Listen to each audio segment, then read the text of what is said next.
이제 강의로 들어가겠습니다. 네.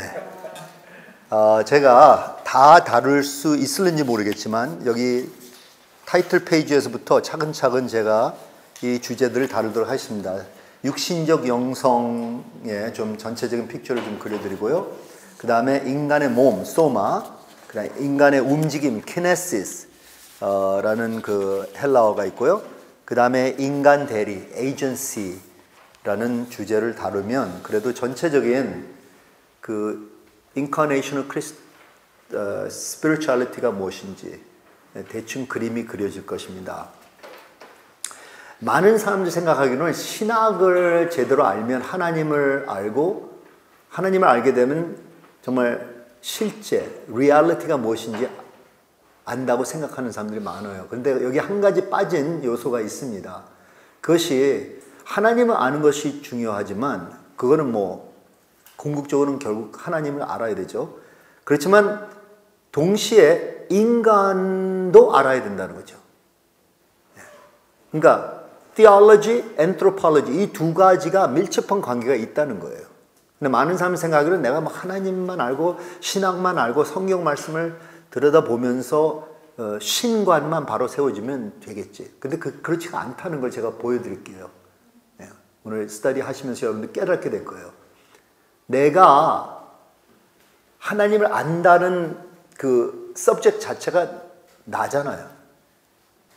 그런데 내 자신이 무엇인지 모르고 내 자신에 대한 그 주체, 그 서브젝티비티를 모르면서 하나님을 안다 하면 하나님에 대해서 여러분이 착각을 하는지 어떻게 알 수가 있습니까? 하나님에 대해서 여러분들이 바로 보고 바로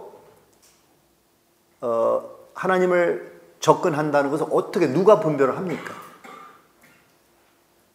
그래서 가끔 그런 사람들을 봐요. 신학을 많이 공부했는데 심리학은 정말 심리학에 둔한 사람들이 있어요.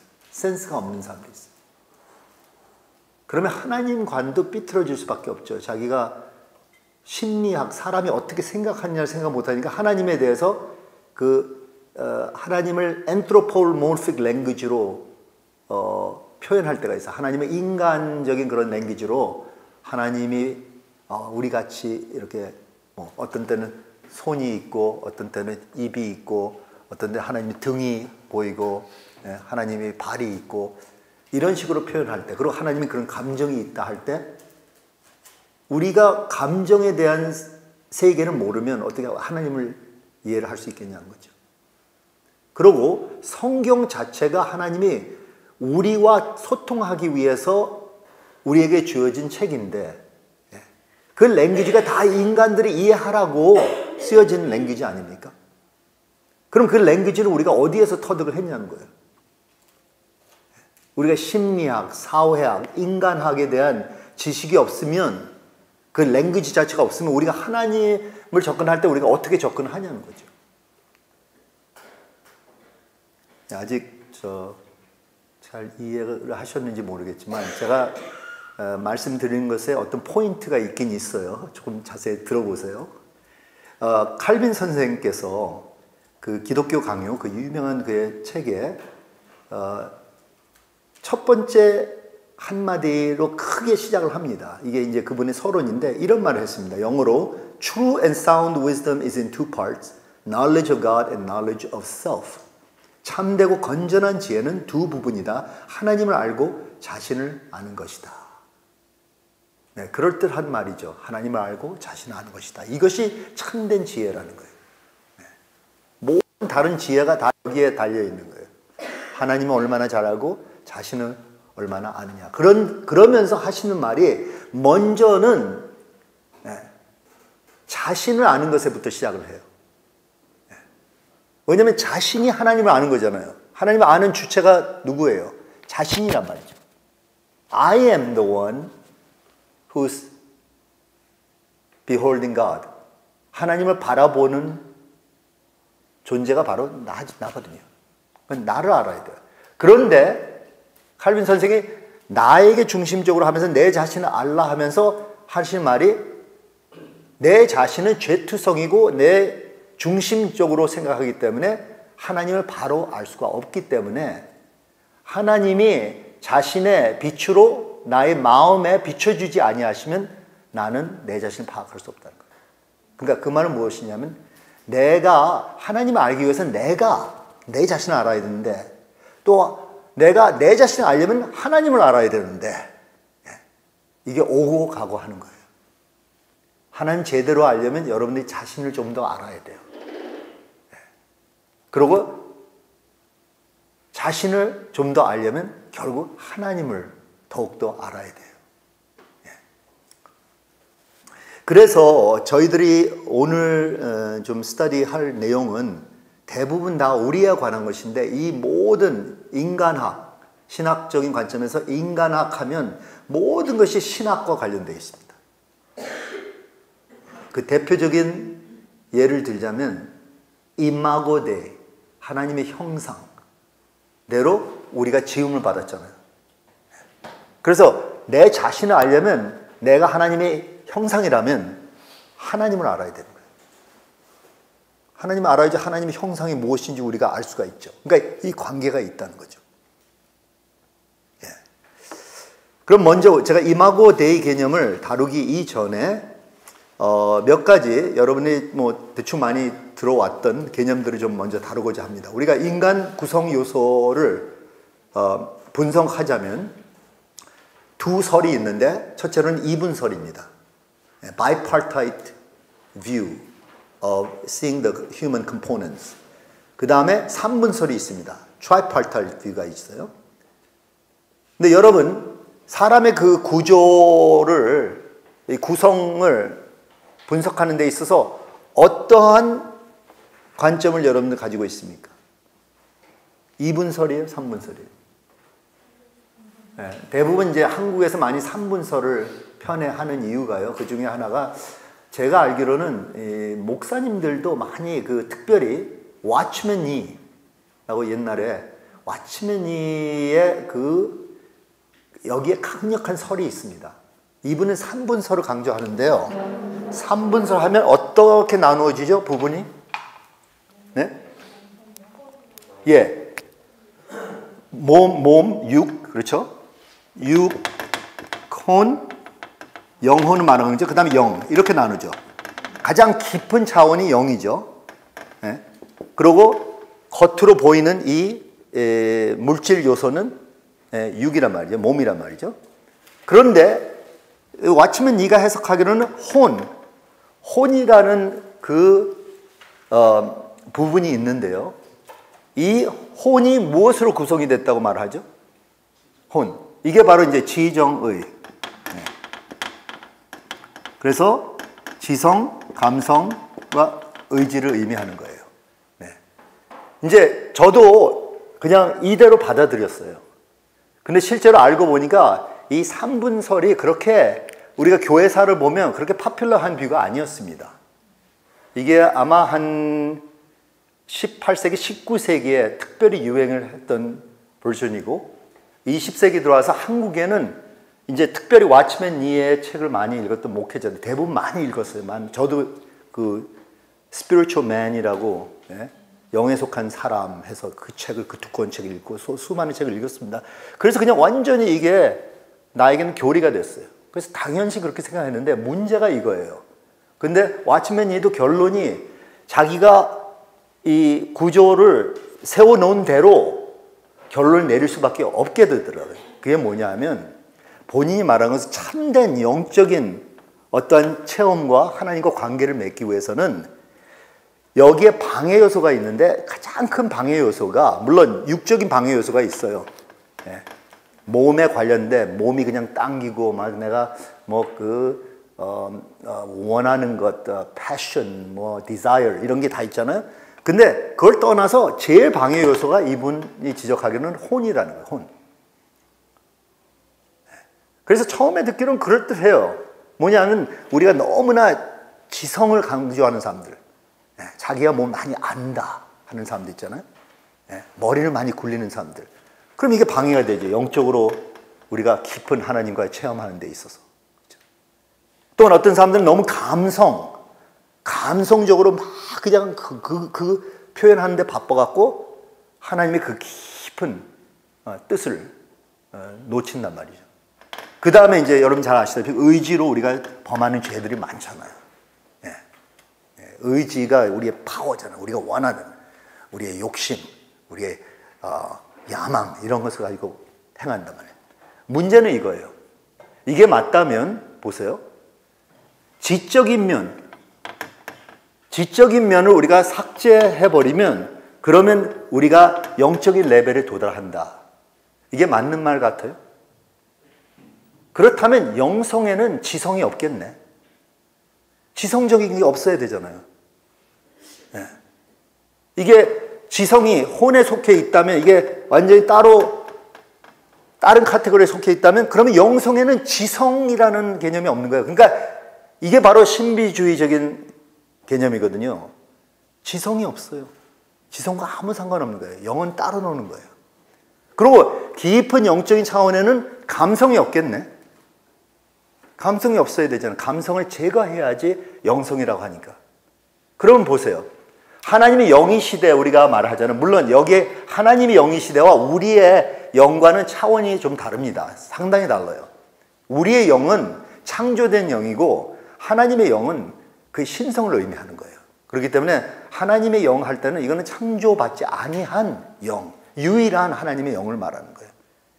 단어는 같은 단어예요. 네, 같은 단어이지만 그래도 하나님의 영 할 때는 창조되지 아니한 창조주의 영, 그 뜻이란 말이죠. 그런데도 유사한 점이 많아요. 영의 데피니션이 있어서. 그럼 보세요. 하나님이야말로 참된 영이신데, 그렇죠? 그러면 하나님의 영이신 하나님은 지성이 없으실까? 감성이 없으실까? 그건 혼적인 것이기 때문에. 서피스 레벨에 불과한 것이기 때문에. 그래서 무엇인가 이게 잘못된 것이라는 거죠. 예. 감성과 지성과 의지가 다른 카테고리에 속해 있다면 가장 깊은 중요한 영적인 관계는 어떤 신비주의나 차원을 말하는 거 아니냐. 그래서 이제 위험해지는 거예요. 왓치맨이도 자칫 잘못 받아들이게 되고 그냥 무조건 분별하지 않고 그대로만 받아들이면 신비주의에 빠지기가 쉬워요. 그래서 제 나름대로는 이 교회사를 쭉 훑어보면서 대부분 보니까 물론 이러한 면이 있지만 왓치맨이나 이러한 분들이 말하는 이러한 식으로 정의가 안 돼 있더라고요. 왜냐하면 성경에 어떤 때는 3분설 같기도 하고 2분설 같기도 하고 어떤 때는 4분설 같기도 하고 어떤 때는 5분설 같기도 해요. 그런데 대부분 학자들이 말하는 것은 주로 2분설로 나눕니다.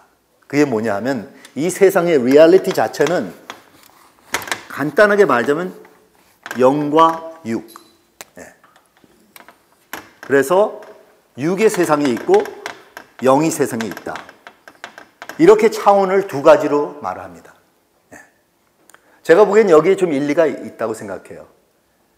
오늘 현대 과학에서도 어떤 면에서 보면 이 물체에 대한 리얼리티, 그렇죠? 물질적인 리얼리티, 우리가 보고 만지고 터치할 수 있는 리얼리티가 또 그 양면성이 있는데 other side를 보면 이게 또 에너지란 말이죠. 에너지에 불과한 것이란 말이죠. 그래서 이 에너지의 또 깊은 차원을 보면 이게 영적인 랭귀지로 우리가 또 풀어나갈 수가 있어요. 그래서 여러분 잘 아시는 아인슈타인의 그 famous equation E equals mc square 하는 이 equation 자체가 무엇을 의미하냐면 물질 자체가 에너지로 변질이 될 수 있다는 거죠. 여기서 핵폭탄의 원리가 나오잖아요. 그러니까 dense material, 플루토니엄 같은 걸 가지고 이거를 쫙 그냥 스퀴즈 하거나 쪼개거나 하면 이게 바로 에너지로 변질이 된다는 거죠. 그리고 정반대로도 될 수 있다고. 그렇다면 주로 이것은 물질을 가지고 에너지로 변질시키는 것을 의미하는 거죠. 그렇기 때문에 이러한 상호 관계가 있다는 거예요. 그래서 그런지 제가 보기에는 정말 이 세상의 리얼리티는 육과 영으로 우리가 크게 나눌 수 있는데 그러면 사람은 무엇이냐?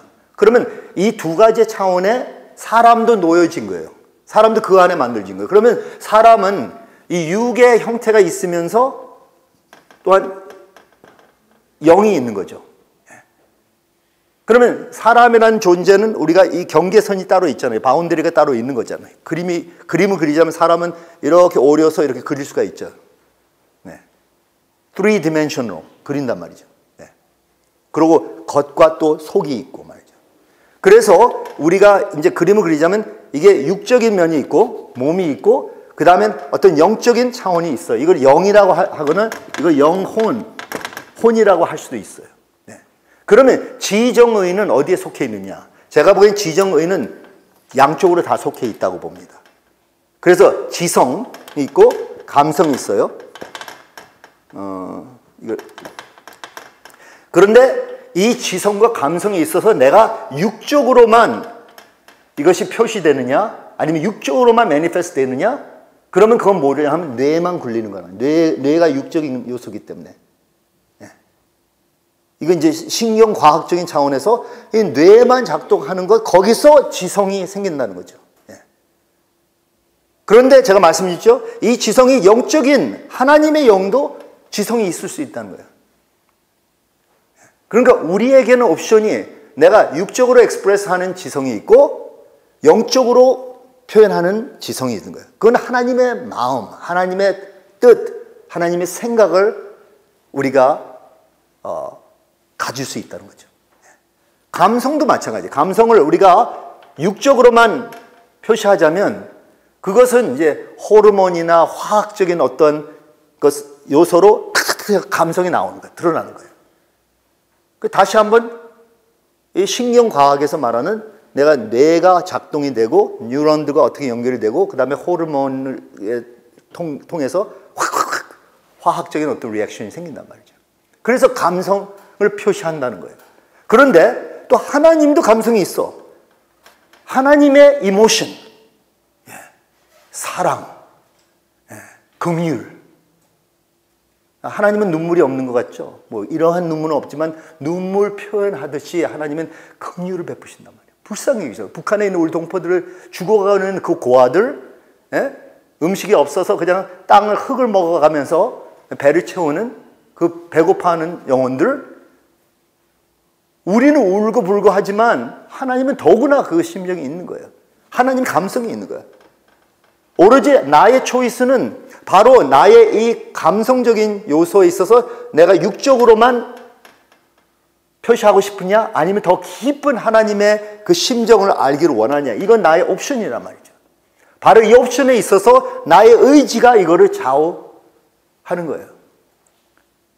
내가 그냥 서피스 레벨에서 그냥 육적으로만 표현하고 싶은 것이냐, 육적으로만 생각하고 싶은 것이냐, 아니면 영적인 차원에서 내가 하나님의 마음과 하나님의 뜻과 하나님의 심정을 알기를 원하냐, 이건 우리의 초이스라는 거죠. 그래서 저는 이것을 통합적인 픽처를 한번 그려봤어요. 2분설이냐 3분설. 크게 나누면 2분설이다. 근데 2분설 안에 그 3분설, 저는 여기 3분설을 바로 혼적인 요소 지정의가 바로 이 안에 담겨져 있고, 이 초이스는 내가 어떤 것을 선택하느냐에 달려 있어요. 오케이, 여러분 아마 별로 질문도 안 했던 걸 내가 그냥 괜히 답을 해드리면서 억지로 받아들이라고 하는 그런 입장에 서 있는 것 같이 느껴질 때가 있습니다. 여러분 말고 다른 학생들에게 접근할 때. 근데 혹시 여러분들 생각을 안 했을 수도 있어요. 그냥 뭐 난 별 생각 안 했는데, 오 그래요? 그게 좋단 말이면, 그럼 프레시하게 이 그림을 내 마음에 새기고 이 관점으로 이제 좀 인간학을 좀 공부해 나가겠습니다. 그래도 좋아요. 왜냐면 지금 이 픽처리 이렇게 그려지거나 저렇게 그려졌기 때문에 온갖 혼란스러운 해프닝이 한국교회에서 많이 일어났기 때문에. 그래서 누가 영 얘기하거나 혼 얘기하면 다 달라요. 뭐 영과 혼을 나눠서 말하니까, 아니면 영과 혼을 일치시켜서 같은 말로 표현하는 것입니까? 제가 말씀드렸죠. 저는 그냥 영, 혼 같이 표현하고, 이 혼적인 요소, 왓츠맨이가 말한 혼적인 요소는 여기에 집어넣은 지정의. 근데 지정은 초이스가 옵션이 있다는 거예요. 하나님의 지성 감성이냐, 인간적인 어떤 육적인 지성 감성이냐. 그 초이스는 내 의지로 결정을 내릴 수가 있다는 것입니다. 그렇게 생각하시면 조금 도움이 되리라고 생각해요. 그럼 우리가 역사적으로 볼 때 영혼, 육체의 이 관계에 있어서 이원주의적인 노선이 상당히 강합니다. 이건 벌써 헬라 철학에 있어서 이 영혼과 육신을 분리시키는 텐den시가 있어요. 플라톤 철학에서는 모든 거 우리가 보는 이 물질 세계는 실제로 참되고 가장 궁극적인 상태가 아니라는 거예요. 가장 참되고 궁극적인 상태는 이데아라는 또는 폼이라는 형태가 이걸 초월하는 어떤 차원에 있다는 거예요. 그렇기 때문에 여기서부터 어떻게 이러한 물질 세계가 생겼냐 하면 이것을 하나씩 차원별로 내려오면서 이것이 약화되면서 이 모습으로 변질이 됐다. 이렇게 말합니다. 그래서 여기를 나중에 보면 이 단계가 너무 많기 때문에 신플라톤주의 학자들은 너무 갭이 크기 때문에 실제 그 폼과 이데아 여기서 이제 뭐 영이라고 할 수 있죠. 와 폼 자체, 물질 세계가 완전히 분리됐다. 이렇게 생각한다고요. 근데 그 중에 아리스토텔레스는 그래도 이것을 하나의 패키지로 보긴 봤어요. 그래도 나름대로 생각할 때는 이걸 분리시켰습니다. 혼이 따로 있고 육신이 따로 있다. 그 다음에 엔라이트먼트 후로 계명 시대 후에 데카르트 학자의 그 학설로 통해서 이게 완전히 분리가 됐죠. 데카르트의 그 유명한 saying, cogito ergo sum, I think therefore I am. 그러니까 내가 생각만 할 수 있는 스스로의 주체이다. 그래서 나 몸과 아무 상관없이 나는 생각은 분리될 수 있다. 그래서 몸과 마음 또는 혼이 분리되는 것을 강조했습니다. 그래서 이제 여기에서 나오는 개념이 바로 이 이분설, 이원주의적인 사상인데요. 저는 솔직히 이 사상을 얼만큼 정도 받아들일 수밖에 없어요. 몸과 혼은 분리될 수 있다고 보거든요. 언제 이것이 대표적으로 나타나느냐? 우리가 죽을 때. 우리가 죽을 때. 지금은 연합되어 있기 때문에 그걸 분리시킬 수가 없어요. 떼어놓으면 죽는 거예요. 그럼 죽기를 원합니까? 그럼 떼어놓으세요. 영과 몸을 떼어놓으세요. 그럼 죽어요.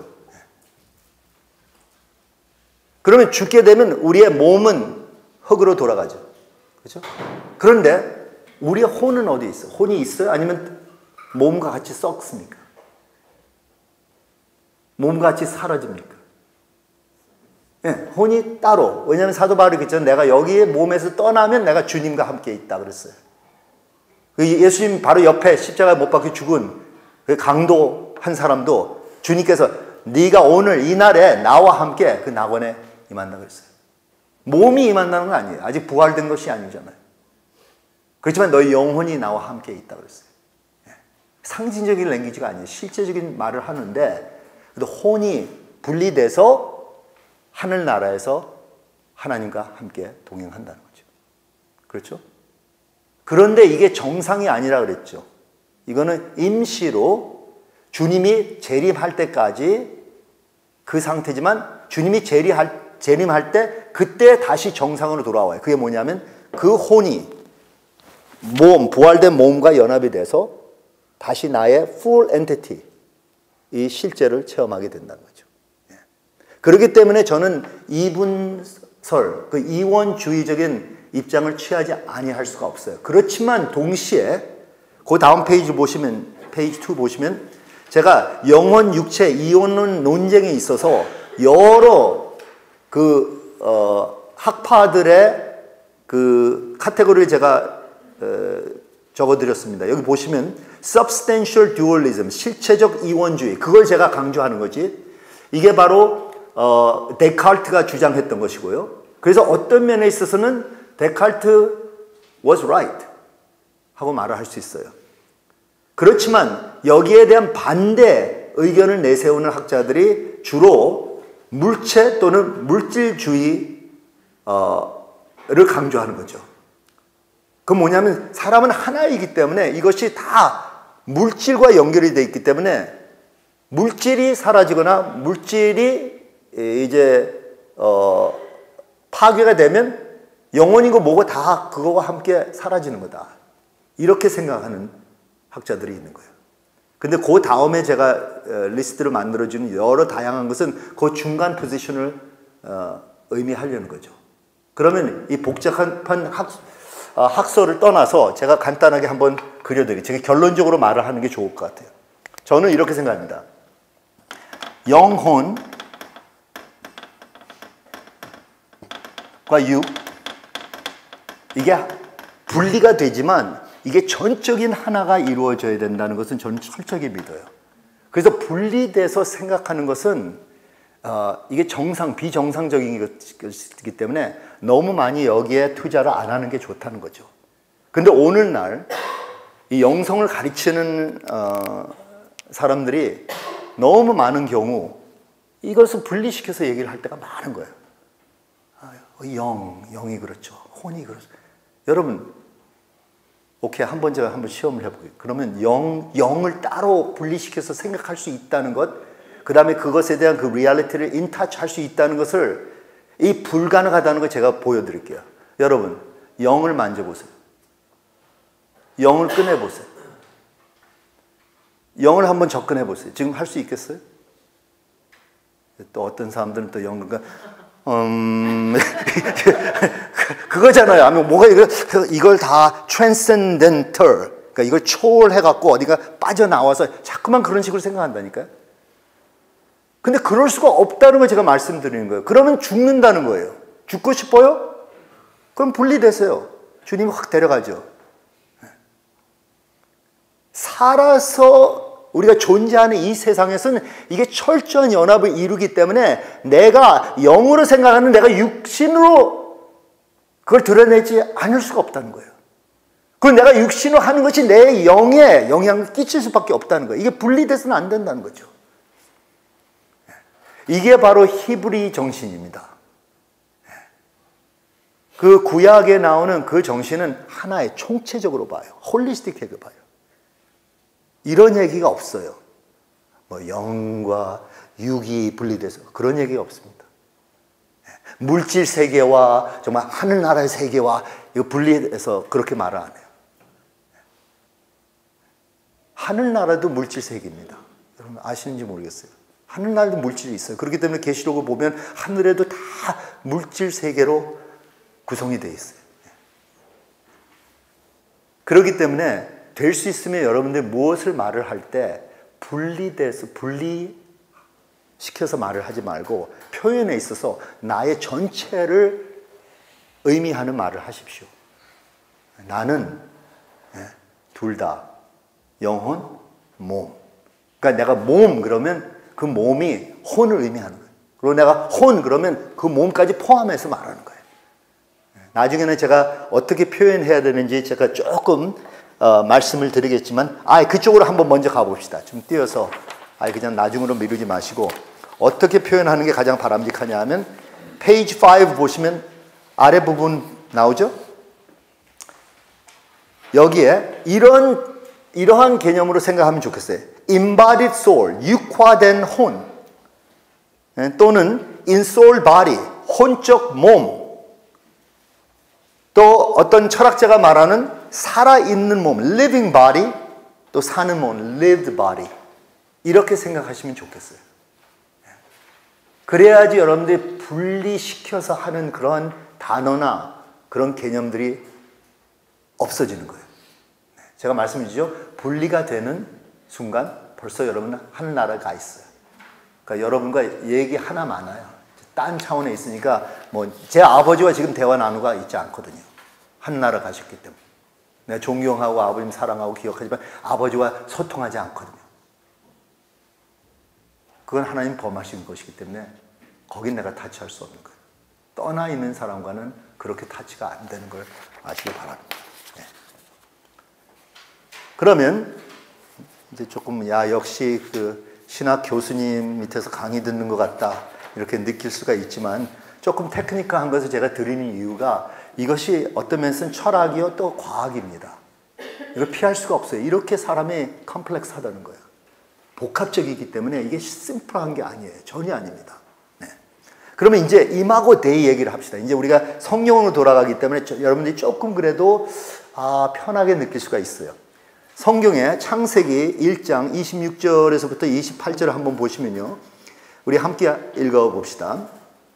하나님이 이르시되 우리의 형상을 따라 우리의 모양대로 우리가 사람을 만들고 그들로 바다의 물고기와 하늘의 새와 가축과 온 땅과 땅에 기는 모든 것을 다스리게 하자 하시고 하나님이 자기 형상 곧 하나님의 형상대로 사람을 창조하시되 남자와 여자를 창조하시고 하나님이 그들에게 복을 주시며 하나님이 그들에게 이르시되 생육하고 번성하여 땅에 충만하라 땅을 정복하라 바다의 물고기와 하늘의 새와 땅에 움직이는 모든 생물을 다스리라 하시니라. 아멘. 여기에 두 번이나 나오죠.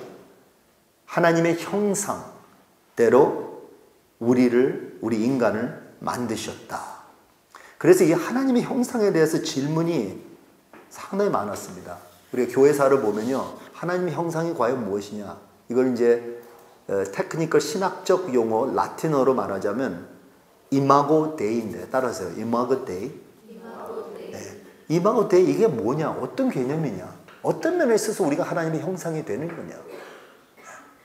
어떤 면에 있어서는 그러면 우리가 하나님과 무엇인가 유사한 점이 있어서 하나님의 형상인가?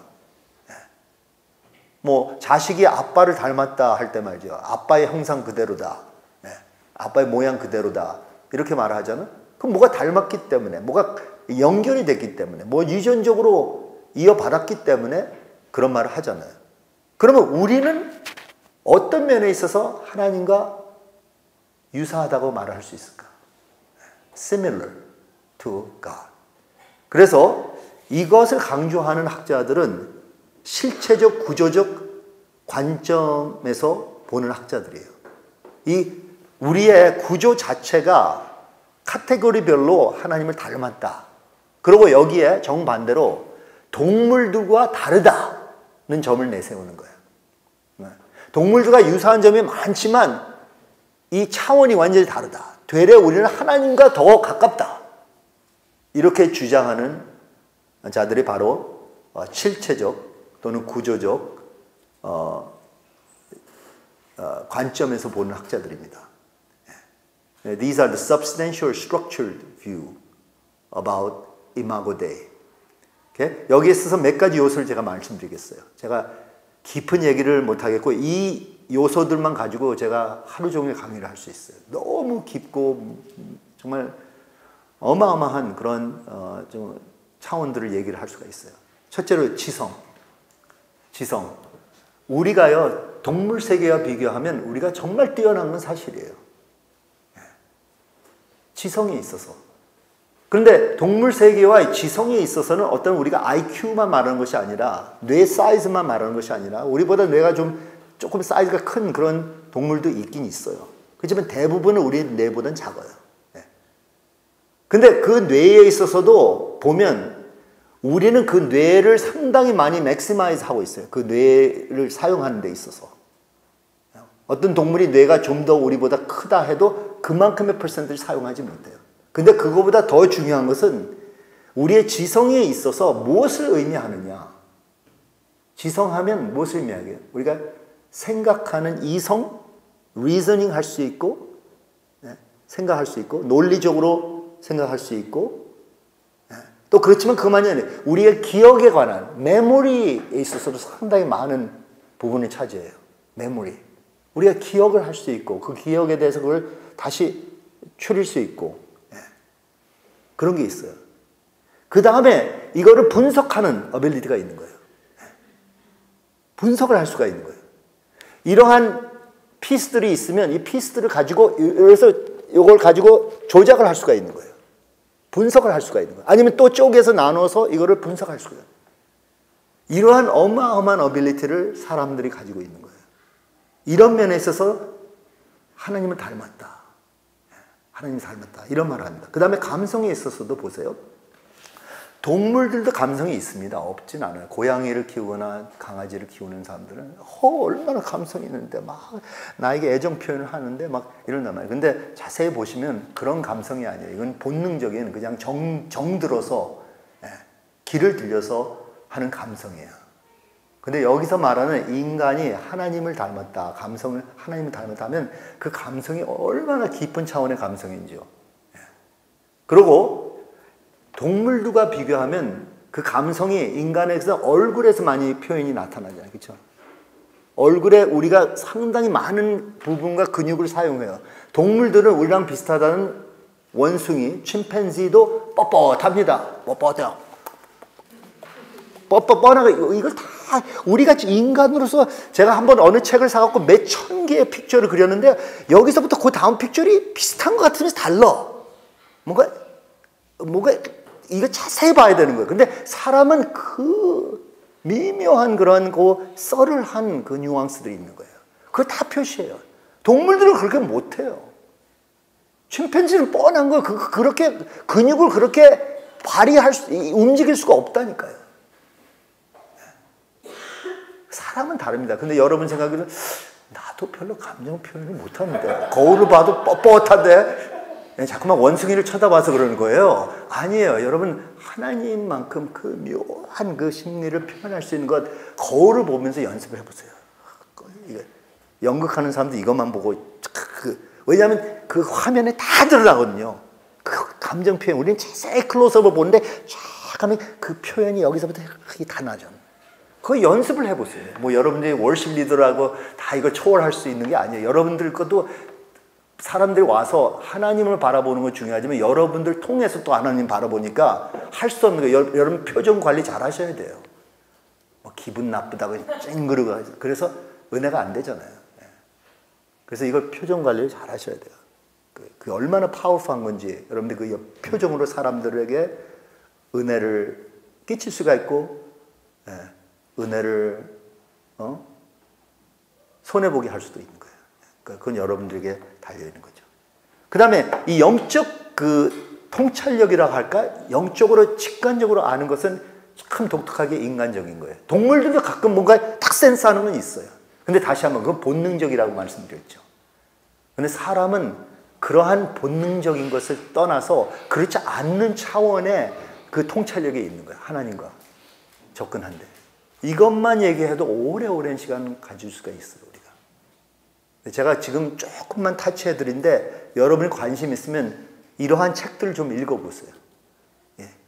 하나님의 형상. 그래서 인터넷에 들어가서 읽으면 쫙 나옵니다. 그것을 지금까지 역사상 교회사적인 관점에서 어떻게 풀어나갔는지 나옵니다. 그 다음에 의지적, 자유의지적. 이것도 하나님을 닮은 거예요. 우리가 이러한 자유의지가 있다는 것. 하나님을 닮은 거예요. 하나님이 그런 자유의지가 있어서 어떤 결정권이 있는 거예요. 여기에 이제 중요한 요소가 이 의지적인 요소 중에 도덕적인 요소가 있어요. 동물과 인간의 차이는 동물은요, 정들어서 강아지가 주인을 지킬 수는 있어요. 그렇지만 그냥 주인이기 때문에 정들어서 주인을 지키는 것이지, 혹시 주인이 나쁜 짓을 하는 아돌프 히틀러의 강아지가 양심상 이건 안 되겠다 해갖고 아돌프 히틀러를 물고 죽였다. 이거는 오로지 인간밖에 할 수가 없는 거예요. 이건 잘못됐다. 이거 처리해야 된다. 근데 강아지는 아돌프 히틀러의 강아지는 아돌프 히틀러 핥아주고 경배하고 하는 거예요. 근데 사람들도 그거밖에 못된 경우가 많아요. 독일의 역사를 보면 2차 전쟁 때 뭐 교회가 대부분 천주교, 루터파 다 아돌프 히틀러에게 머리를 수그렸잖아요. 강아지가 하는 식으로 했단 말이에요. 컨디셔닝 돼서 했단 말이에요. 그런데 본하퍼나 이런 학자들 자기 목숨을 걸고 아돌프 히틀러를 심지어 살해까지 하려고. 물론 제가 그거를 찬성하는 건 전혀 아니에요. 그렇지만 이걸 안 된다, 내버려두면 안 된다 해서 이 살해하는데 그 플라트를 한 거예요. 그러다가 들켜서 본인이 순교를 당하게 됐지만 말이죠. 그러한 인간의 양심이 있는 거예요. 이건 옳지 않다. 이건 틀렸다. 내가 아무리 내가 이렇게 편하게 생각할지라도 나에게 가장 불편한 입장에 서서 이거를 맞이하면서 대항해야 되겠다 하면 내 목숨까지 바칠 수 있어야 된다는 거죠. 네. 그러한 면이 있어요. 창의성, 이거 뭐 두 말할 필요 없이 하나님이 이 컨텍스트 자체가 창세기 1장에 하나님이 창조, 그러니까 하나님을 닮았다 그러면 우리는 그 하나님의 그 창조성을 닮은 거예요. 그래서 음악을 창의롭게 부를 수 있죠. 음악을 작곡할 수 있죠. 음악을 가지고 여러 가지 형태로 그걸 표시할 수 있죠. 창의성이에요. 제 나름대로는 또 안무에 관심이 있어서 이 떼어 드라마라고 하나님의 그 신학적인 그 개념을 가지고 무대에도 몇 번 올려보고 그랬어요. 그게 다 뭐 제가 잘해서도 아니고 제 마음속에는 내가 그 창의성이 있다. 하나님이 나를 창의적인 존재로 만들었다. 나만이가 여러분 다 할 수 있는 거예요. 그래서 저는 우리 학생들에게도 너희들도 발표를 하라. 안무를 하라. 그러면 안무가 좋으면 내가 무대에 세워주마 하면서 가끔 우리 채플 시간 때 이렇게 가끔 학생들이 안무한 거 내가 올려주고 그래요. 이런 창의성이 있습니다. 언어성, 언어. 이거는 독특하게 인간에게 주어진 거예요. 동물들에게 아무리 언어를 가르치고 언어에 대한 심볼리즘 가르치고 해도 한계가 있어요. 동물은 못하느냐? 아니에요. 얼만큼 거기서 한계를, 더 이상 그걸 넘어갈 수가 없다니까요. 근데 인간은 그 포텐셜이 어마어마하고 그 랭귀지를 계속 발휘해 나갈 수가 있는 거예요. 랭귀지를 발휘해 나갈 수가 있어요. 그 다음에 사회성, 관계성. 아, 동물은 사회성이 없나? 동물은 관계 없나? 애미가 자기 새끼에 대해서 그런 애정이 없나? 있죠. 그렇지만 다시 한번 이게 본능적인 것이고, 동물 세계에서는 그런데 이게 있어요. 결국은 많은 경우 꼭 그렇지 않아요. 가끔 펭귄들 보면 자기가 얼어 죽어도 새끼들을 보호하더라고요. 그렇지만 다른 동물들 자기가 배고프면 애기까지 잡아서 먹어요. 자기가 생존하기 위해서. 엄마가 그러는 법 본 적이 있어요, 여러분? 그건 엄마도 아니지. 인간이 아니란 말이에요. 그렇죠? 인간 엄마는 그럴 수가 없잖아요. 자기의 목숨을 바쳐서라도 자기 살을 떼서라도 애기한테 먹이지. 그렇지 않습니까? 이게 다른 거예요.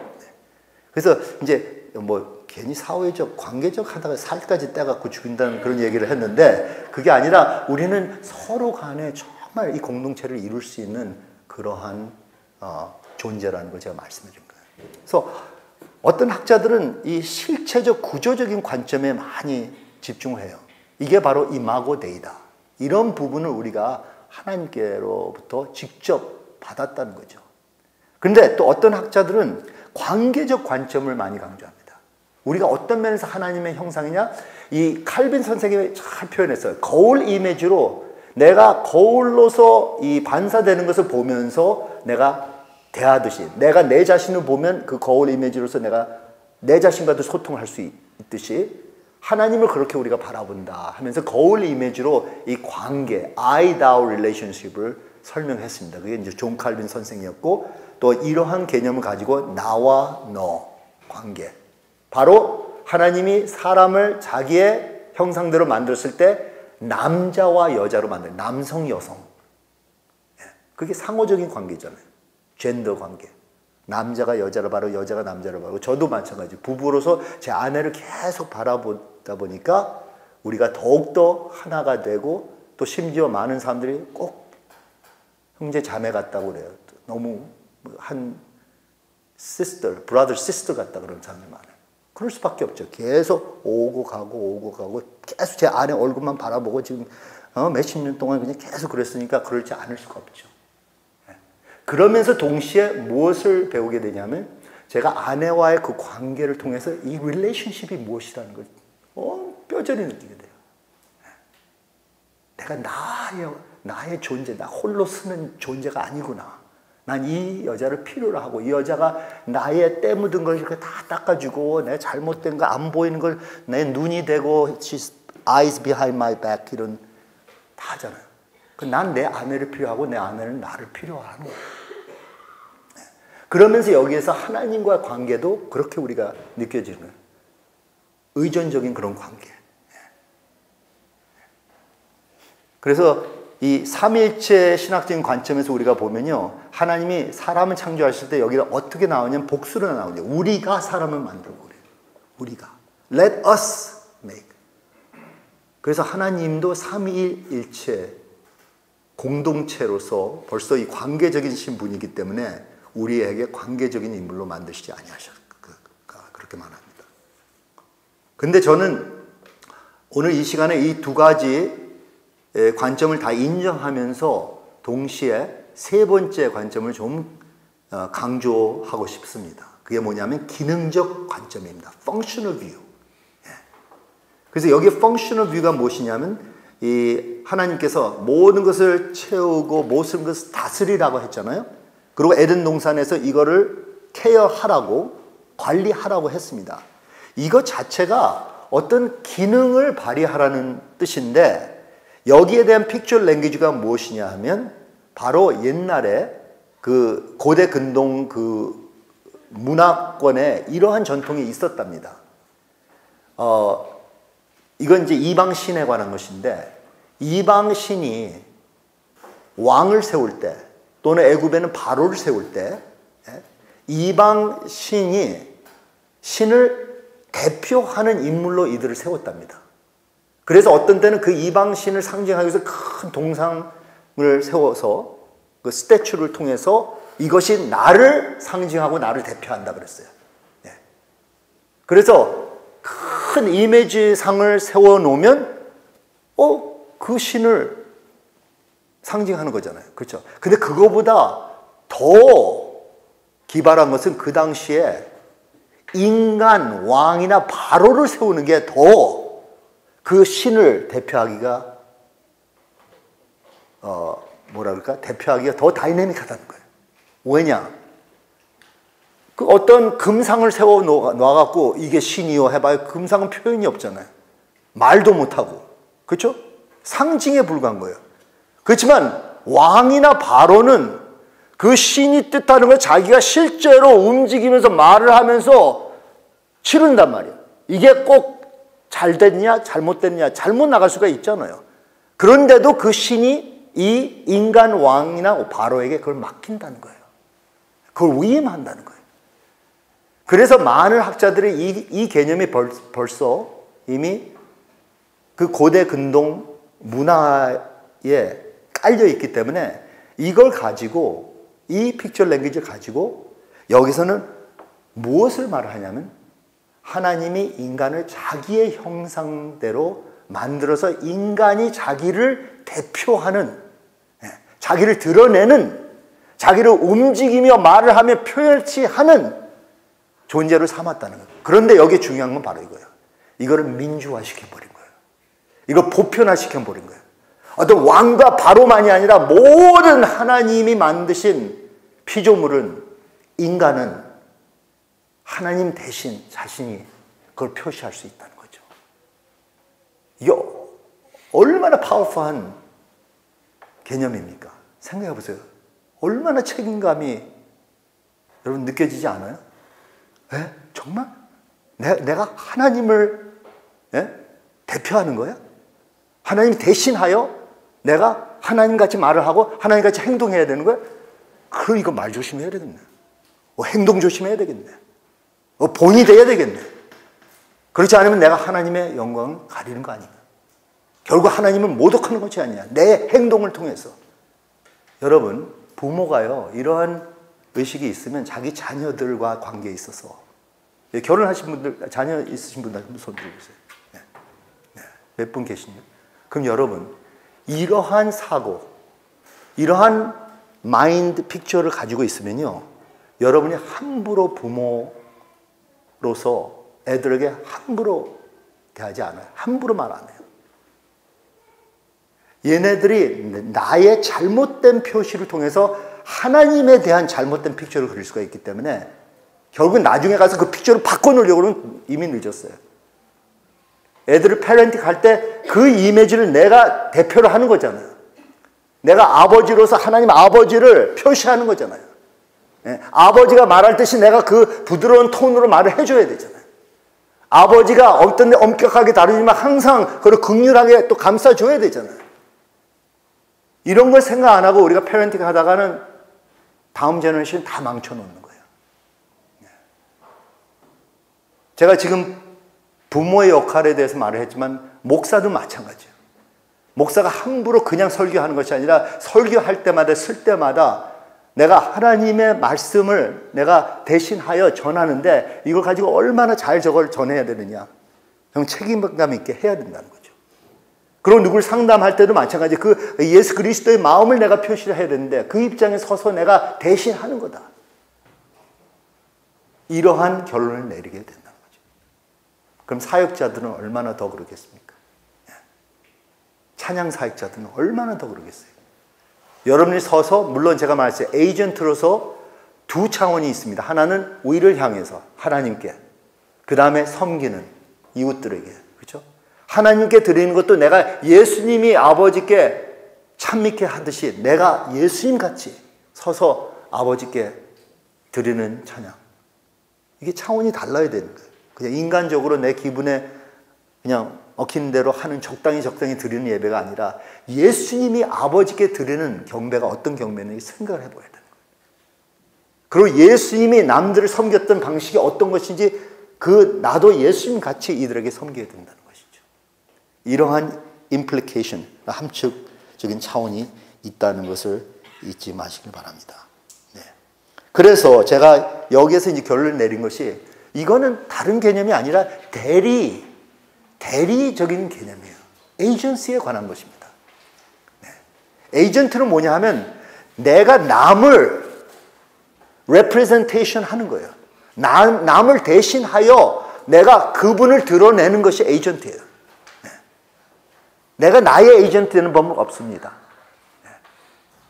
내가 예수 그리스도를 남들에게 소개하려면 나를 통해서 나의 입에서 나오는 말과 내가 행하는 것을 통해서 예수님을 드러내는 거란 말이죠. 바로 이러한 임무, 이러한 책임감이 우리에게 주어졌다는 것을 제가 말씀드린 것입니다. 그래서 저는 이마고 데이라는 개념도 참 중요하지만 이마고 데이보다 조금 더 구체적으로 표현하자면 이마고 크리스티, 이거는 그리스도의 형상, 라틴어로 그리스도의 형상이라는 뜻인데 이 개념이 아마 더 중요할지 몰라요. 왜냐하면 모든 사람들은, 온 인류는 다 이마고 데이예요. 주님을 영접했든지 안 했든지 상관없어요. 다 이마고 데이입니다. 그리고 이마고 데이로서 이 모든 포텐셜이 다 있는 거예요. 제가 지금 설명했던 이러한 구조적인 면 다 모든 인간이 다 있어요. 크리스천들이라고 더 나은 건 아니에요. 관계적인 면 다 있습니다. 기능적인 면 할 수가 있어요. 오직 예수님 모르니까 예수님을 대표할 수가 없죠. 근데 이러한 그 가능성, 이러한 잠재력은 다 있다는 거예요. 모든 사람들이. 그런데 크리스천들은 더구나 예수 그리스도와의 직접적인 관계가 있으므로 그 픽처리 더 클리어하게, 더 명확하게 그려지는 거예요. 희미하게 하나님이 이러신가 보다. 하나님 우리를 이렇게 만드셨다. 이 개념보다 이제 예수 그리스도의 그 스토리가 있잖아요. 우리가 복음서로 보면 마태, 마가, 누가, 요한복음에 보면 그리스도의 그 라이프에 대한 픽처리 그려진 거예요. 그 픽처만 봐도 우리가 더 명확하게 그리스도의 이미지가 무엇인지 알 수가 있는 거예요. 그래서 이마고 크리스티는 이거 구속된 자들에게 해당되는 것이에요. 그리고 이게 왜 좋은 개념이냐면 이마고 크리스티가 바로 그리스도를 닮아간다는 개념과 일치되는 개념이라고.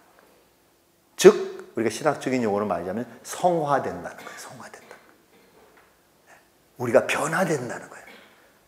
그래서 더욱더 예수님을 닮아가고 정말 예수님 같이 행하게 되는 존재로 우리가 변화된다는 것입니다. 그래서요, 우리가 신약을 보면 제가 성경 구절을 다 읽지는 않겠지만 여기 보시면 이마고 데이 할 때 우리 모두 다 이마고 데이지만 신약에서는 이마고 데이 하면 궁극적으로 그리고 더 구체적으로 예수 그리스도가 이마고 데이다 이렇게 말해요.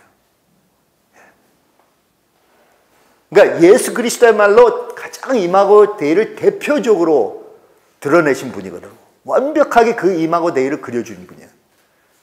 그러고 신약에서는 계속 강조하는 것이 그러면 우리가 예수님을 본받아 예수님 같이 되는 것이 바로 이마고 데이를 구약에 나오는 이마고 데이를 완성시키는 거다.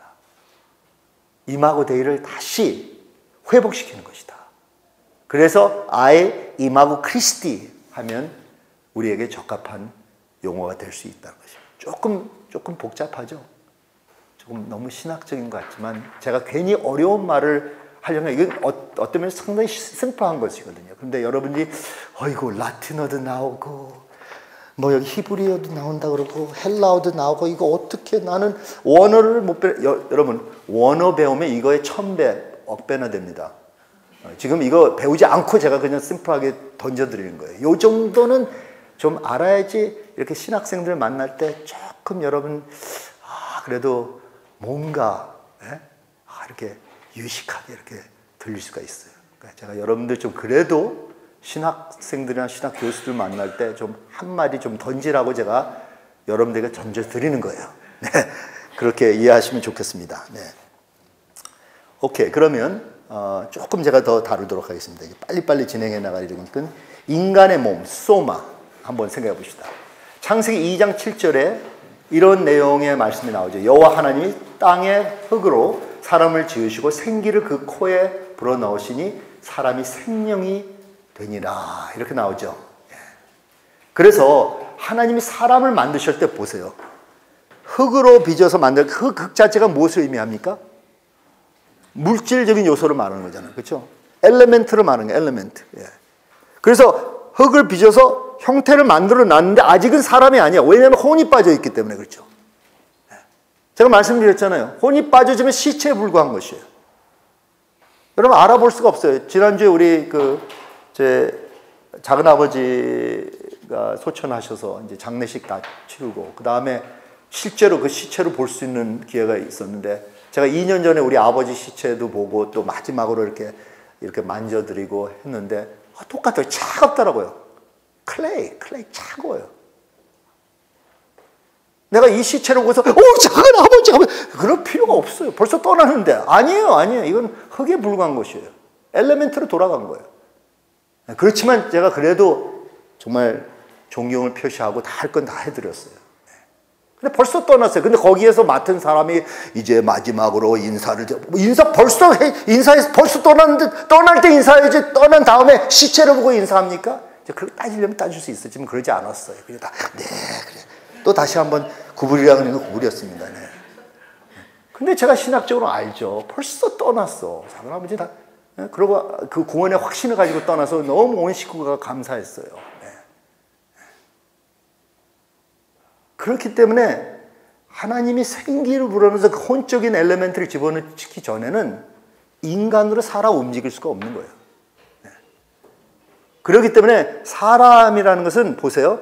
호흡을 할 수 있는 호흡이라는 요소가 있고 그런 생기 그 다음에 움직이는 것을 통해서 이게 표시가 되는 거예요. 살아있느냐 아니지 움직이는 것을 확인해야 돼요. 움직이느냐 아니냐 움직이느냐 살아있구나. 움직이지 않아. 아직도 움직이지 않아. 호흡 아니 수면제. 그럼 이제 닥터리 조금 있다가 확인 죽었어. 그렇죠? 그렇게 확인하는 거예요. 왜냐하면 살아있으면 건드려 보면 움직이거든요. 움직이는 거예요. 무엇인가 속에서 다 피가 흐르는 거예요. 뇌가 펄스가 있는 거예요. 움직이는 거예요. 그래서 사람의 그 몸 구조 자체가 참 중요합니다. 그래서 한번 봅시다. 제가 좀 과학적인 차원들을 제가 말씀드리겠어요. 이것도 어려운 건 아닙니다. 나 또 이거 공부하네. 이것도 이거 화학학 이것도 공부하고 또 물리학 이것도 뭐야 이게 생물학 이것도 다시 나오네. 그때 내가 잘 못했는데 그때 제대로 공부를 했었어. 제가 심플하게 그려드리니까 한 번에 잘 배우시길 바랍니다. 여기 보세요. 인간의 구조적 단계를 보면 가장 밑바닥에 보면요 원자 미만의 입자가 있습니다. 서브아토믹 파티클. 지금 계속 그걸 발견해 나가죠. 그 레벨에서 또 치면 또 막 핑 나와요. 그치면 핑 나오는 거예요. 그래서 그게 어디까지 가는지 뭐냐면 계속 타치 터트리면 핑 나고 또 이게 깊이가 보통 깊이가 아니에요. 그 원자 미만의 레벨, 서버터믹. 그런데 우리가 주로 알고 있는 세상은 원자 레벨의 세상이잖아요. 원자, 아톰. 네. 그렇지만 또 원자와 또 연결이 돼서 분자가 되고, 몰레큘러 레벨. 그 다음에 이제 여기에서 이제 이게 컷오프 라인이 여기서 되는 거예요. 여기. 여러분, 여기서부터 그 다음 단계 가기가, 이거는 진화론 학자들은 그냥 당연 시간에 불과한 것이다 하면 그렇게 진화된다 이렇게 착각을 하고 있는데 그럴 수가 없다는 걸 제가 말씀드리는 거예요. 원자 자체를 만드신 분도 하나님이시지만 그 원자가 이제 분자와 레벨에서 그 다음에 이게 세포로서 어떤 무생물체가 생물체로 변질되는 것은 이 세상에 있을 수가 없는 것인데 그거를 하나님이 직접적인 타치를 안 하면 이루어질 수가 없다는 거예요. 이게 바로 우리가 진화론 학자들과 가장 큰 차이점이 바로 여기 있어요. 무생물체가 생물체로 진화될 수 없다. 하나님이 특별한 역사하심이 없습니다. 그러니까 하나님을 제거하고서 이게 설명이 안 된다는 거예요. 그런데 진화론 학자들은 하나님을 싹 제거하고 설명하고 싶은 거예요. 그냥 오랜 시간. 그래서 그 질질 끄는 거예요. 이게 뭐 빌리언스 오브 이어스 하면 된다. 시간 설명이 된다. 그럴 수가 없다고 우리는 말하죠. 그 다음에 세포 레벨에서 이게 이제 조직으로 이제 만들어지고 연결되고 그 다음에 유기체가 되죠. 오르가니즘으로 변질이 되죠. 물론 여기 올건, 내장 뭐 이런 파트가 다 있지만 그 다음에 여기에서 또 한계를 느끼는 거예요. 유기체에서부터 그 다음에는 자의식적 유기체, self-conscious 유기체가 깨어나서 난 유기체다. I think therefore I am, 데카르트. 이게 자연적으로 진화되는 게 아니라는 거예요. 그 의식이 어디서 왔냐. 이걸 가지고 오늘 철학자들 계속 고민하죠. 그래서 또 진화론 학자 시간이 지나면 다 그렇게 되죠. 이건 정말 무책임한 말이에요. 뭐 시간이 지나면 누가 그 시간 그때까지 살아본 사람들이 있나? 그러니까 아무리 그 시간만 길게 잡는 거예요. 말이 안 되는 거예요. 그런데 우리는 여기에 또 하나님이 거기에 와서 뚝 역사하지 않으면 이게 그냥 생물체가 그냥 변화되면서 의식을 가진 생물체로 변하지 않다는 거예요. 근데 여기에 있어서 자의식적 유기체. 제가 말하는 여기 유기체는 이런 의식이 아니에요. 저기 뭐가 여기 또 건드려갖고 이래갖고 툭 튀겨서 툭 이런 게 아니라 자기 자신을 들어보는 내가 이 주체, 이 자체가 무엇인가 이거를 의식하는 즉 인간다운 의식 그거는 우리가 볼 수가 없다는 거죠. 그래서 이제 여기에서 이제 대표적인 것이 도덕성과 종교성이에요. 이게 가장 진화론 학자들 보기에 가장 진화된 차원을 말하는 거죠. 근데 이거 자체도 다 하나님이 하나씩 차원별로 역사하지 않아요. 이게 어떻게 역사되는지 우리도 알 바가 없어요. 그래서 하나님이 하셔야지 이게 우리가 이러한 존재가 된다는 것입니다. 그래서 진화론 학자들은 딜레마가 커요. 어마어마한 갭이 있습니다. 이런 갭이 있어요. 그리고 종적으로도 말하자면 이 진화론 학자들은 이러한 세포 레벨에서 모든 것이 진화되고 이러면서 동물이 변질이 돼갖고 그 다음에 결국은 인간이 됐다. 이렇게까지 해요. 그리고 더 나가서는 그냥 일반 물질이 생물체로 변하고 말이죠. 뭐 이런 말을 해요. 그런데 제가 말씀드린 갭이 있는 거예요. 성경의 그 갭을 하나님의 권한으로 아무도 타치 못하게 종과 종을 나눴어요. 딱 카테고리별로. 갭을 만들어버린 거예요. 진화론 학자들 자기들이 보기에는 무슨 게임같이 말이죠. 그 커넥트 다트 하면 짝 영역 이렇게 보이지만 우리가 보기에는 그거는 정말 무책임한 아무 근거 없는 미싱 링크가 다 있는데 미싱 한데 그거를 그냥 연결해버리는 거예요. 그럴 수가 없다는 거죠. 하나님이 갈라놓은 거야. 갈라놔서 그러지 못하게 하는 거야. 왜냐하면 자기 자신을 집어넣거든. 하나님 없이는 해석이 안 되게 돼 있거든.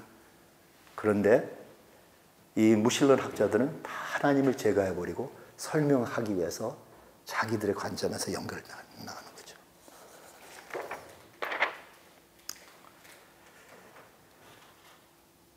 창조론과 진화론의 이 논쟁은 여러분이 좀 깊이 들어가고 싶은 좋은 책들 한두 권 읽으면요 환해집니다. 오직 읽으셔야 돼요. 학자들이 쓴 것, 학자들이 이 기독교 입장의 이 창조론을 강조하는 것을 한번 읽어보셔야 됩니다. 그리고 연구를 해보셔야 돼요. 네. 그러면 4페이지는 지났죠. 5페이지 좀 많이 진행이 되는 것 같아요. 저는 그냥 1페이지에서 그냥 멈출 줄 알았는데 그래서 지금 5페이지까지 왔네요. 한번 여기 보시면 제가 코스몰로지도 좀 설명하고 그다음에 양자 물리학도 좀 설명하는데 이게 중요한 게 아니에요.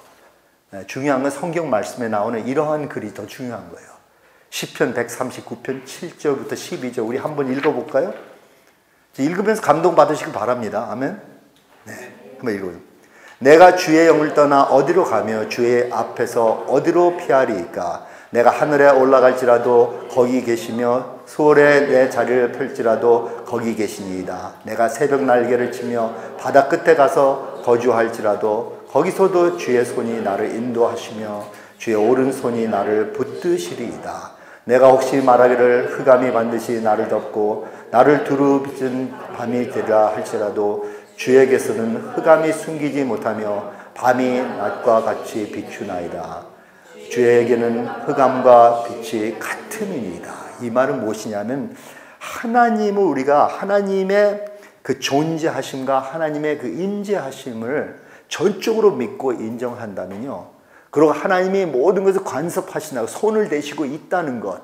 그래서 하나님이 손이라는 거 우리가 볼 수는 없지만 그 손 자체로 하나님이 모든 것을 원자 레벨에서 원자 미만의 레벨의 모든 물질과 에너지 세상과 육과 영의 모든 것을 다 직접 관리하신다는 걸 믿으시면요. 하나님 관점에서는 다음과 낮이 없는 거예요. 행복과 고난이 차이가 없는 거예요. 고난 안에서도 내가 행복을 찾을 수가 있고요. 하나님 없이는 행복 자체가 사라지면서 지옥 같은 행복이 될 수가 있는 거예요. 하나님 있으면 정말 만사형통이에요. 이걸 믿으셔야 돼요, 여러분. 하나님으로 채워 나가세요. 모든 여러분 삶에 갭이 있다고 느껴지는 거, 이거는 그럼 하나님을 채우세요. 이건 다른 걸로 설명이 안 되니까. 다른 것을 메꿀 수가 없으니까.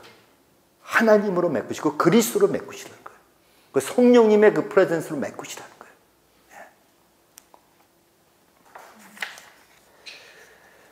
이제 제가 조금 좀 더 구체적인 내용을 다루는데 이것만 하고 좀 브레이크 시간을 드리고 싶어요. 그게 뭐냐면 우리가 하나님의 형상을 다루는데 신기하게도 많은 학자들이 형상에 있어서 한 번도 신체와 관련시키지 않았어요. 하나님의 형상, 몸. 왜인지 아시겠죠? 하나님은 몸이 없으시니까. 하나님 안 보이시는 분이기 때문에 그런데 몸을 빼면, 몸을 제거하면 제가 말씀해 인간이 아니라 그랬잖아요. 그렇죠? 몸이 없는 인간은 아직 비정상적인 상태에 있는 인간이란 말이에요. 임시로. 그렇지만 정상적으로 인간은 몸이 있어야 되는데 우리가 창세기 1장에 나온 그 내용을 가지고 다시 해석하자면 하나님의 우리가 인간을 우리 형상대로 만들자. 오로지 몸만 제거하고 몸만 싹 아니고 나머지 그 혼, 그렇지. 그것이 우리의 형상이다. 이럴 리가 없다는 거예요. 왠지 아십니까? 계속 하나님이 창조하신 것을 보면 다 모든 건 물질 세상과 몸과 몸을 실제로 2장에 들어가서는 몸을 실제로 이렇게 빚어서 만들어서 그렇게 귀하게 만든다면 몸을 제거. 중요한 건 혼이야. 그렇게 심플하다면 그 얘기를 한마디 모세를 통해서 딱 기록했으면 오늘날 이런 논쟁이 없죠. 그렇기 때문에 어떻게라도 몸이 하나님의 형상과 연결이 돼야 돼요. 하나님의 몸이 있다는 게 아니고 말이죠. 그 몸이 어떻게 하나님의 형상과 연결이 돼야 된다는 것을 제가 강조를 합니다. 그걸 전제로 하고 제가 연구를 해봤는데 이러한 훌륭한 학자들이 몸과 하나님의 형상을 연결시켜 놨더라고요. Thank God. 김다니엘이 한 게 아니에요. 예를 들자면 초대교회 그 훌륭한 교부 중에 한 사람 이레네이슈스 학자 이런 말을 했습니다. Man, and not merely a part of man, was made in the likeness of God. 사람 전체를 말하는 거예요. 어떤 한 부분이 아니라 사람 전체는 하나님의 그 모습 그대로 만들었다는 거예요. The admixture of that fleshly nature which was molded. admixture, mixture. fleshly nature, 그 육적인 그 본질을 하나님의 형상대로 지으셨다는 것입니다. 그러니까 하나님의 형상이 그 몸과 관련된다는 거예요. 어떻게? 그 다음에 여러분 존 칼빈 선생이 이런 말을 했으라고 아무도 감히 생각을 못하겠지만 실제로 이 말을 했어요. 존 칼빈 선생이 상당히 우리가 보기에는 보수적인 개혁주의, 복음주의적인 그러한 학자인데 이런 말을 했습니다.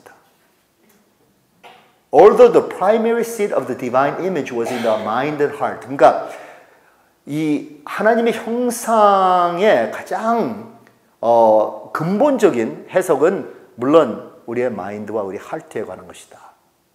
또는 soul, 혼에 관한 것이다. 그렇지만 yet there was no part of man, not even the body itself, in which some spark of the image did not glow. 그러니까 그 이미지의 전체로 말하면 그 이미지의 어떤 부분이 어떤 하나의 그 스파크에 불과한 것이지만 그것이 몸과 관련이 돼야 된다는 것을 칼빈 선생도 인정을 했단 말이에요. 그리고 또 개혁주의 학자 헐먼 바빙크는 이런 말을 했습니다. Man's body also belongs to the image of God. 하나님의 형상에 속해 있는 거다. 사람의 몸은. The body is not a tomb. 몸은 하나의 무덤에 불과한 것이 아니라 but a wondrous masterpiece of God. Constituting the essence of man as fully as the soul. 사람의 전체를 의미하는 것이라는 거죠. 몸이, 혼만이 아니라. 그래서 하나님의 그 아름다운, 묘한 아름다운 그 걸작품이라는 것을 말하는 거예요. 사람이, 저는 이게 참, 몸이 하나의 무덤이 아니라는 거예요. 혼을 그냥 가둬놓은 무덤이 아니라는 거예요. 그래서 왜 우리 무덤으로 취급을 해? 거기 무덤에서 벗어나야 된다고 생각해. 아니잖아요. 되레 어떤 면을 보면 우리가 자꾸만 혼적으로만 생각하는 것 자체가 무덤이 돼서 몸을 가둬놔요. 그게 부활이 돼야 된다는 거예요. 몸을 부활시키시기 바랍니다, 여러분. 몸을 다시 좀 회복시키세요. 여러분들 생각에 있어서. 게르하르드 본 라드, 이분은 구약학자인데요. 이제 구약학자들의 의견이 참 중요합니다. 왜냐하면 이분들이야말로 히브리 정신을 잘 이해하는데 히브리 정신은 모든 것이 총체적이에요. 하나로 보는 거예요. 분리시켜서 해석하는 적이 거의 없어요. 이게 히브리 정신입니다. 그런데 이 학자는 그래요. One does well to separate as little as possible the bodily and spiritual. 될 수 있으면 몸과 영을 분리하는 것을 삼가하는 거예요.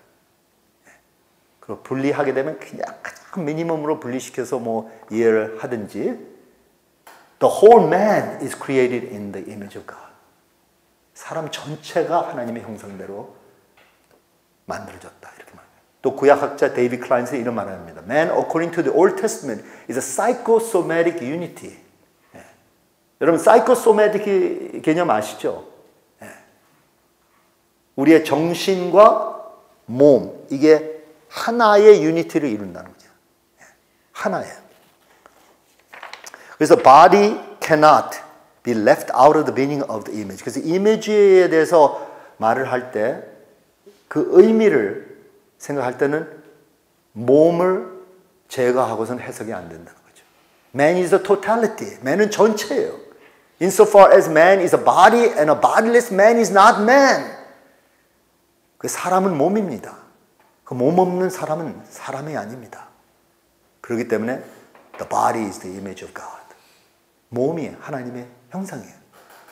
Man is the flesh and blood image of the invisible God. 하나님 보이지 않는 하나님을 살과 피로 드러내는 것이 바로 인간의 몸이라는 거예요. 이렇게 표현을 합니다.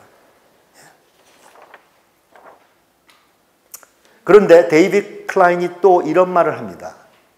그 다음 섹션 보시면 The function of the image is not to depict but to express. 그러니까 그 이미지 자체 우리가 보기에는 이것이 바로 요거를 표시하는구나 그걸 의미하는 게 아니라 1대1 그게 아니고 하나님도 그러면 내가 몸이 있기 때문에 하나님도 몸이 있다 그게 아니라 그 하나님의 몸이 없으신 분이 자신을 표현하기 위해서 express 하기 위해서의 그 몸을 필요로 하신다는 거예요.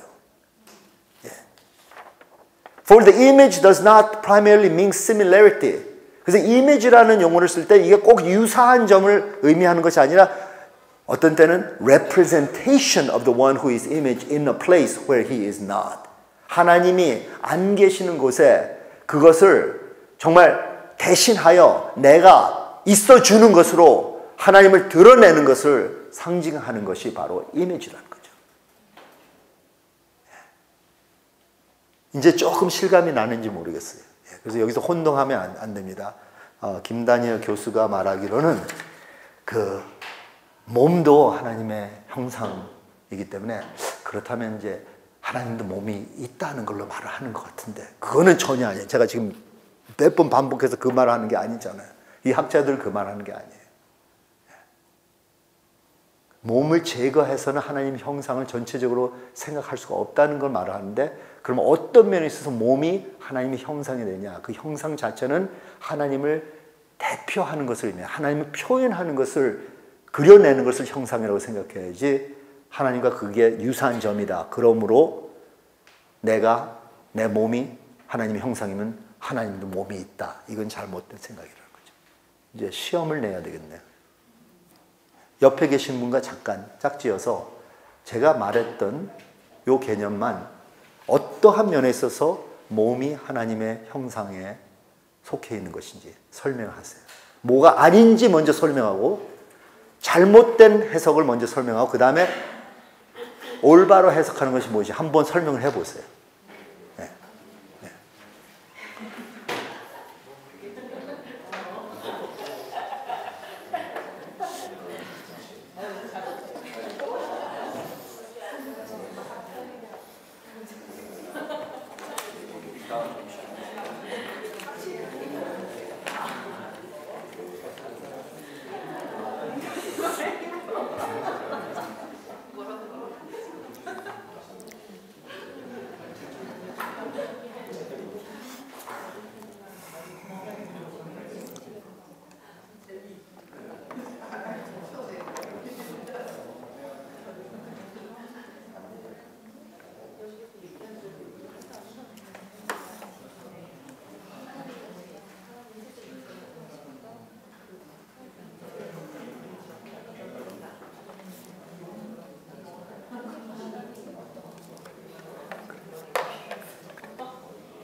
고영원 형제님.